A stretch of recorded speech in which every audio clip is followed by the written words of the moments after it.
45वां अध्याय।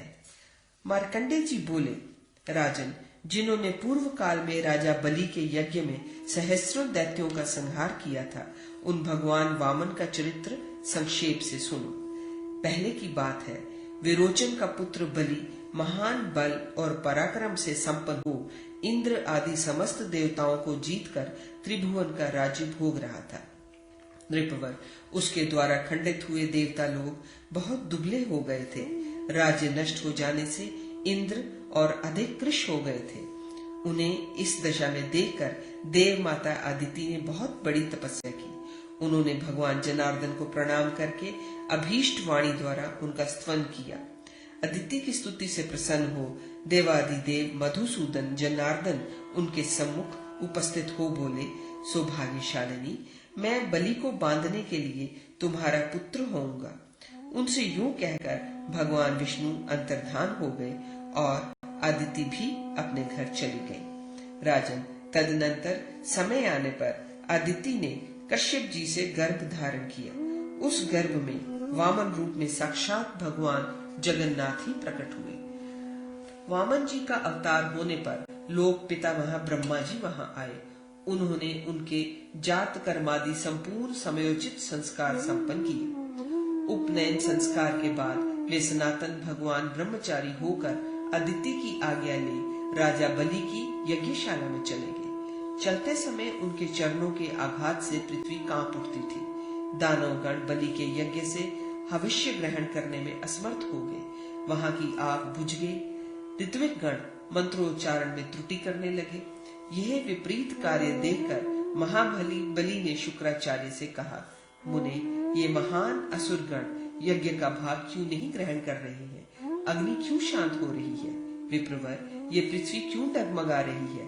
तथा ये संपूर्ण ऋत्विज मंत्र भ्रष्ट क्यों हो रहे हैं? बलि के इस प्रकार पूछने पर शुक्राचार्य ने उस दानवराज से कहा। शुक्र बोले, असुरराज बलि, तुम मेरी बात सुनो। तुमने देवताओं को जीतकर स्वर्ग से निकाल दिया है। उन्हें पुनः उनका राज्य देने के लिए जगत के उत्पत्ति स्थान देवदेव भगवान विष्णु अदिति के गर्भ में वामन रूप में प्रकट हुए हैं। असुरराज, वे ही तुम्हारे यज्ञ में आ रहे हैं। अतः उन्हीं के पाद विन्यास से कंपित हो ये सारी पृथ्वी आज हिलने लगी है, तथा उन्हीं के निकट आ जाने के कारण असुरगण आज यज्ञ में हविष्य ग्रहण नहीं कर रहे हैं। बले, वामन के आगमन से ही तुम्हारे यज्ञ की आग भी बुझ गई है और ऋत्विज भी श्रीहीन हो गए हैं। इस समय का होम मंत्र असुरों की संपत्ति को नष्ट कर रहा है और देवताओं का उत्तम वैभव बढ़ रहा है। उनके इस प्रकार कहने पर बलि ने नीतिज्ञों में श्रेष्ठ शुक्राचार्य जी से कहा, ब्राह्मण महाभाग, आप मेरी बात सुने। यज्ञ में वामन जी के पधारने पर उन बुद्धिमान वामन जी के लिए मुझे क्या करना चाहिए, वह हमें बताइए, क्योंकि आप मेरे परम गुरु हैं। मार्कंडेय जी बोले, नरेश्वर, राजा बलि के इस प्रकार पूछने पर शुक्राचार्य जी ने उनसे कहा, राजन, अब मेरी भी राय सुनो। बले, वे देवताओं का हित करने और तुम लोगों के विनाश के लिए ही तुम्हारे यज्ञ में पधार रहे हैं, इसमें संदेह नहीं है। अतः जब भगवान वामन यहाँ आ जाए तब उन महात्मा के लिए मैं आपको ये वस्तु देता हूँ। यो कहकर कुछ देने की प्रतिज्ञा न करना। उनकी ये बात सुनकर बलवानों में श्रेष्ठ बलि ने अपने पुरोहित शुक्राचार्य जी से यह सुंदर बात कही, गुरुदेव शुक्र, यज्ञ में मधुसूदन भगवान वामन के पधारने पर मैं उन्हें कुछ भी देने से इनकार नहीं कर सकता। अभी अभी मैं आपसे कह चुका हूँ कि दूसरे प्राणी भी यदि मुझसे कुछ याचना करेंगे तो मैं उन्हें वह वस्तु देने से इनकार नहीं कर सकता। फिर शारंग धनुष धारण करने वाले साक्षात भगवान विष्णु मेरे यज्ञ में पधारे और मैं उनकी मुंह मांगी वस्तु उन्हें देने से इनकार कर दूं, ये कैसे संभव होगा? ब्राह्मण देव, यहाँ भगवान वामन के पदार्पण करने पर आप उनके कार्य में विघ्न न डालिएगा। वे जो जो द्रव्य मांगेंगे वही वही मैं उन्हें दूंगा। मुनि श्रेष्ठ, यदि सचमुच ही यहाँ भगवान वामन पधार रहे हैं तो मैं कृतार्थ हो गया।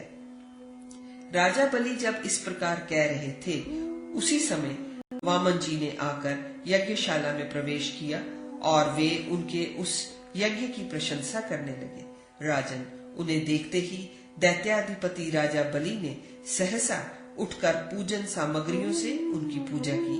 फिर इस प्रकार कहा, देवदेव, आप धन आदि जो जो वस्तु मांगेंगे वे सब मैं आपको दूंगा, इसलिए वामन जी आज आप मुझसे याचना कीजिए। नृपेंद्र बलि के यूं कहने पर उस समय देवेश्वर भगवान वामन ने उनसे यही याचना की कि मुझे अग्निशाला के लिए केवल 3 पग भूमि दीजिए, मुझे धन की आवश्यकता नहीं है। भगवान वामन के यूं कहने पर बलि ने उनसे कहा, यदि 3 पग भूमि से आपको संतोष है तो 3 पग भूमि मैंने आपको दे दी। बलि के द्वारा यूं कहे जाने पर भगवान वामन उनसे बोले, यदि आपने मुझे 3 पग भूमि दे दी तो मेरे हाथ में संकल्प का जल दीजिए। कहते हैं उस समय वहां देवदेव भगवान वामन जी के इस प्रकार आज्ञा देने पर स्वयं राजा बलि जल से भरे हुए स्वर्ण कलश को लेकर भक्ति पूर्वक खड़े हो गए और ज्यों ही वामन जी के हाथ में जल देने को उद्यत हुए त्यों ही शुक्राचार्य ने कलश में घुसकर गिरती हुई जल धारा रोक दी। सत्तम, तब वामन जी ने क्रुद्ध होकर पवित्र के अग्रभाग से कलश के छेद में जल निकलने के मार्ग पर स्थित हुए शुक्राचार्य की एक आंख छेद डाली। नरोत्तम, एक आंख छिद जाने पर शुक्राचार्य उसमें से निकल भागे। तत्पश्चात वामन जी के हाथ में जल की धारा गिरी।